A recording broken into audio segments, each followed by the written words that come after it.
मैं सिर्फ 5 मिनट में इस सेशन को एक कॉन्टेक्स्ट देना चाहता हूँ. Should also serve as an opening remark for a very critical conversation that we are going to hold.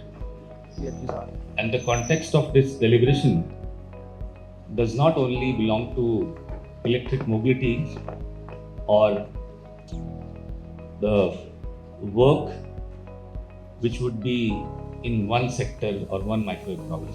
उस माइक्रो स्टेप इकोनॉमी को, जिसको आप माइक्रो इकोनॉमी भी कह सकते हैं, मैक्रो इकोनॉमी के एम्बिशन की तरफ ले जाता है. और यदि आप ईज ऑफ डूइंग बिजनेस के प्रीएम्बल या उसके विश पॉइंट को कंसिडर करें, which our honourable prime minister says reform, perform and transform. Each sector of our economy would in some time period has to reform to a green economy. पहले इसको लेकर कोई नंबर नहीं था, कोई सीमा नहीं थी, कोई समय सीमा नहीं थी. ये सरकार दूसरी सरकार को बोल के चली जाती थी, दूसरी सरकार आती थी, तीसरी को बोल के चली जाती थी, और जो भी सरकारें ये सीमा तय करती थी वो उस समय तक पहुंचती नहीं थी. लंबे समय के बाद इसकी समय सीमा तय की गई, एम्बिशन तय किया गया. इसकी का जो पोर्टफोलियो होना चाहिए भारत जैसे बड़े इकोनॉमिक सेक्टर को पूरी तरह डिकार्बोनाइज करने के लिए, नेट जीरो की मैं बात नहीं कर रहा हूँ, fuel will still remain there in some sectors, उसकी वैल्यू भी तय की गई. और आप सब लोग जानते हैं 10 ट्रिलियन बाय 2070. और ये सब तब हो रहा था जब दुनिया COP 26, 27, 28, 29 के साथ ये उम्मीद लगाए बैठी थी कि बड़ी इकोनॉमीज को डिकार्बोनाइज करने का यदि कोई संभव डिजाइन डिवाइस निकलेगा तो कॉप से निकलेगा, which proven to be a global disappointment. I can say did not work or did not deliver at what we expected. This conversation which we are going to hold for next 1 hour would define 3 things. आपकी अर्थव्यवस्था की प्रकृति, प्रवृत्ति और युक्ति. यदि अंग्रेजी में आपको कहूँ तो इंटेंट, कंटेंट एंड एक्सटेंट. हम किस थॉट प्रोसेस के साथ इसको डिकार्बोनाइज करना चाहते हैं, इसके लिए हमारे कंटेंट क्या डेवलप होने चाहिए, क्योंकि बिना क्लाइमेट फाइनेंसिंग के आप इतनी बड़ी इकोनॉमी को डिकार्बोनाइज नहीं कर पाएंगे. और इसकी एक्सटेंट क्या होनी चाहिए, युक्ति क्या होनी चाहिए, डिवाइसेस क्या होने चाहिए, प्रोक्योरमेंट मॉडल से, फाइनेंशियल मॉडल से, सिलेक्शन मॉडल से, फंडिंग मॉडल से, सोवरेन ग्रीन बॉन्ड से लेकर फर्स्ट लॉस गारंटी तक, these all are devices. $10 trillion की इकोनॉमी जो कि थर्ड टर्म का सबसे इम्पॉर्टेंट हिस्सा है, और जितना मैं देख पाता हूँ और आगे चर्चा होगी कि क्लाइमेट टैक्सो इकोनॉमी की फ्रेमवर्क अगले साल बहुत ज़्यादा उम्मीदें हैं कि जो बजट 2026 का होगा उसमें क्लाइमेट के ऊपर एक बहुत सुदृढ़ और बहुत विश्वास और कॉन्फिडेंस देने वाला कुछ अनाउंसमेंट आ सकता है. सो तीसरे टर्म की सबसे बड़ी चीज़ जो हमने सबने 2024 के चुनाव में सुनी वो ये थी कि हम तीसरी सबसे बड़ी अर्थव्यवस्था बनेंगे. अब जिन लोगों ने इसे इलेक्शन कैंपेन मान लिया है या ये सोच लिया कि वो चुनाव तक लिमिटेड था, मैं उनके लिए थोड़ा आइस ब्रेकर हूँ. ये इलेक्शन कैंपेन नहीं था, नहीं है, न होगा. This is the aspiration that our prime minister has given to the nation, regardless of whether the party or the person remains in the power or do not remain in the power.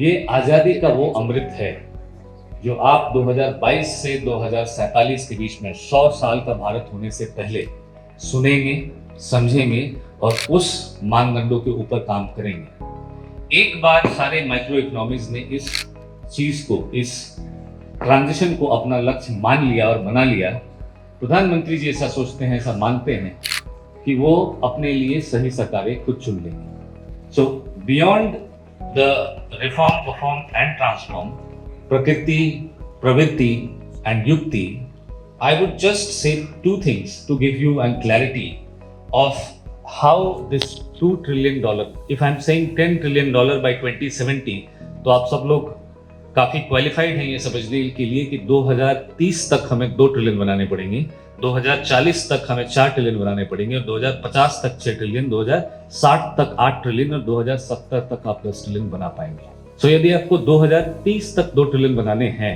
और आपकी current influx $44 billion की है climate financing में, green economy में, तो बाकी के 950 trillion dollar कहां से आएंगे, 950 बिलियन डॉलर कहां से आएंगे। 44 की इन्फ्लक्स पे 2025 से 2030 तक यदि हम 255 से 263 बिलियन डॉलर प्रति वर्ष अपनी इकोनॉमी में ग्रीन क्लाइमेट फंडिंग का, ग्रीन इकोनॉमी का जोड़ते हैं, तब 2030 से 2035 तक 350 से 360 बिलियन डॉलर तक जोड़ते हैं, तब कहीं कहीं आपका ये सपना 2030 तक 2 ट्रिलियन डॉलर ग्रीन इकोनॉमी बनाने का पूरा होता हुआ दिखता है।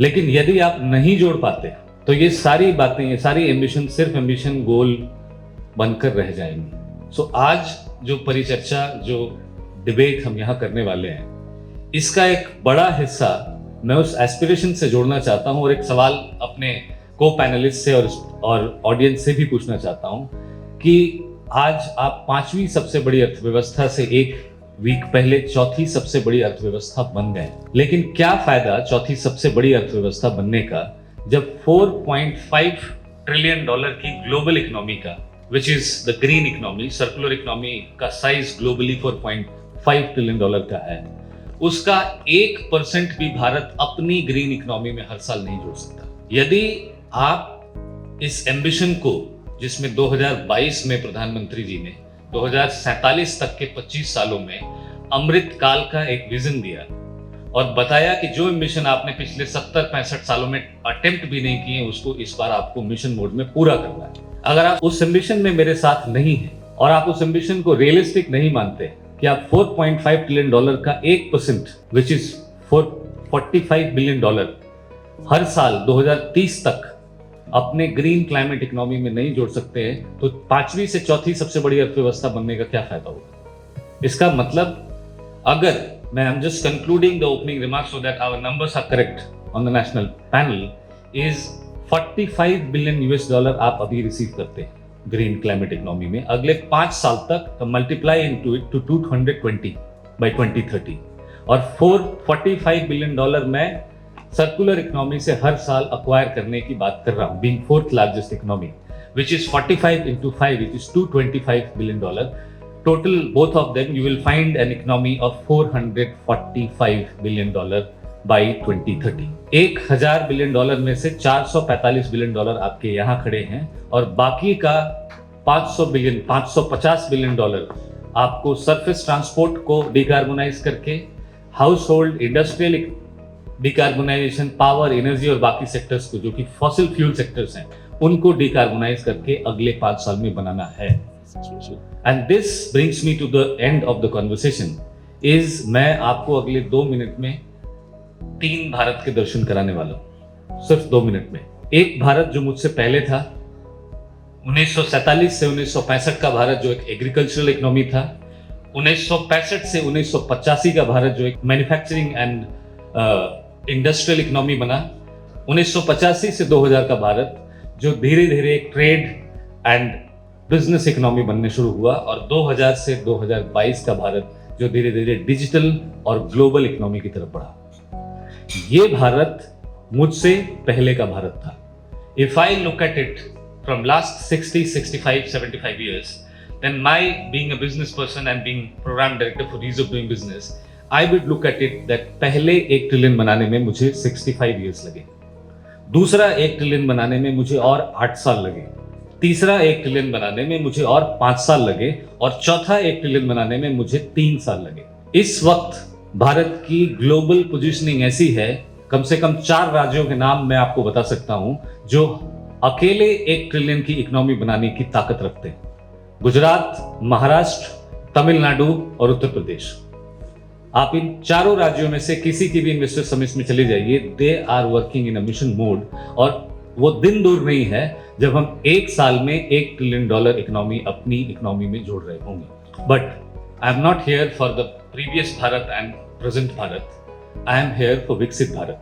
एंड द विकसित Bharat says there are 2 prime calculation on which one is going to be real. Either an economy at 2047, 100 years anniversary of India, is going to be 30-35 trillion dollar, or it is going to be 52 trillion dollar.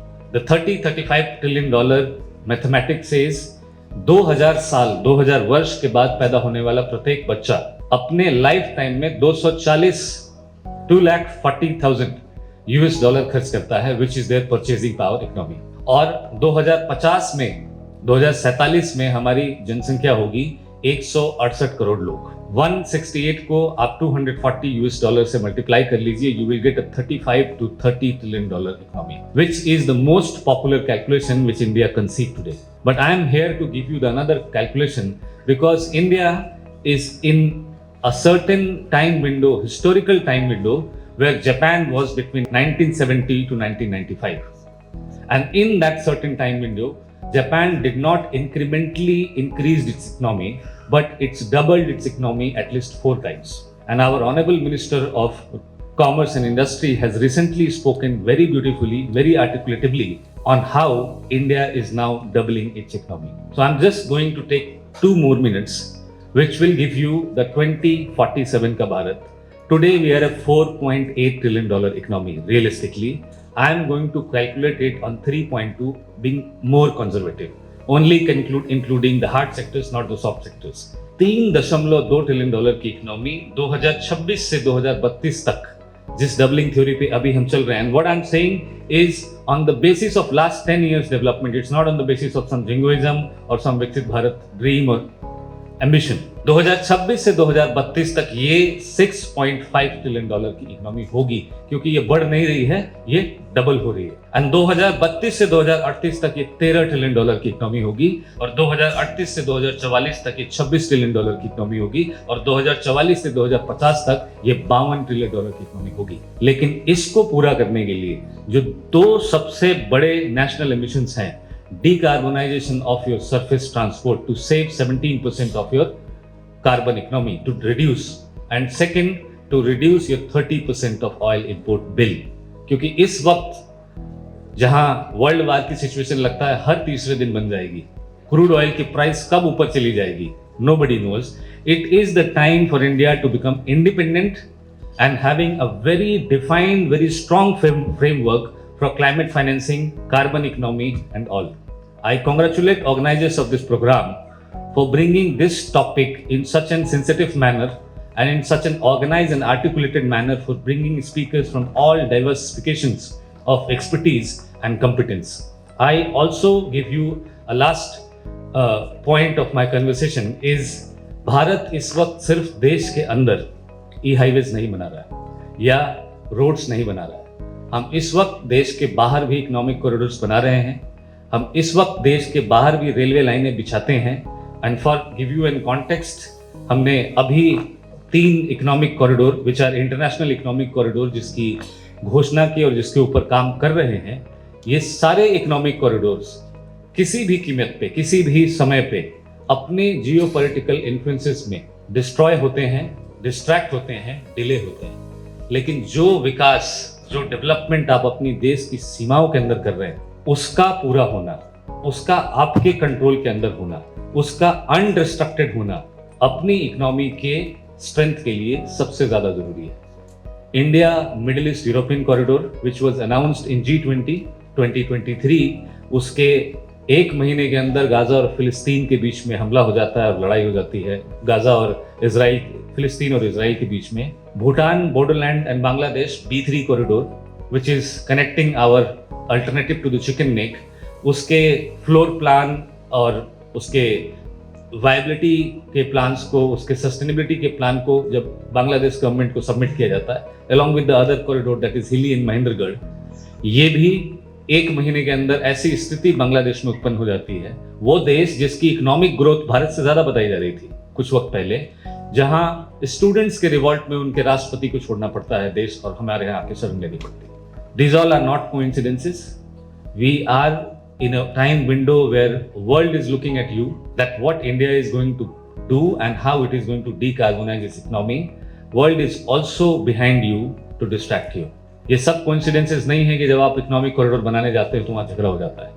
This includes the ambition that we are going to talk here, that how a very robust climate financing and carbon credit framework is going to leave this space from India, not as a technology, but also as a technology, product and service, as an ecosystem to the world. So over to all of my speakers, I would try to follow the format that once we have spoken and once we have given the introduction of what we do from our fields and the key areas and relevance which you wish to bring, and then I want each one of you to come here and speak in a continued mode for at least 5 to 7 minutes so that we have a deep, critically comprehensive understanding of what you wish to bring here on the table. And do not only bring that what you do, you also be open to speak about what you wish to have to deliver this framework, because I have given you an ambition, I have given you the numbers. It is not easy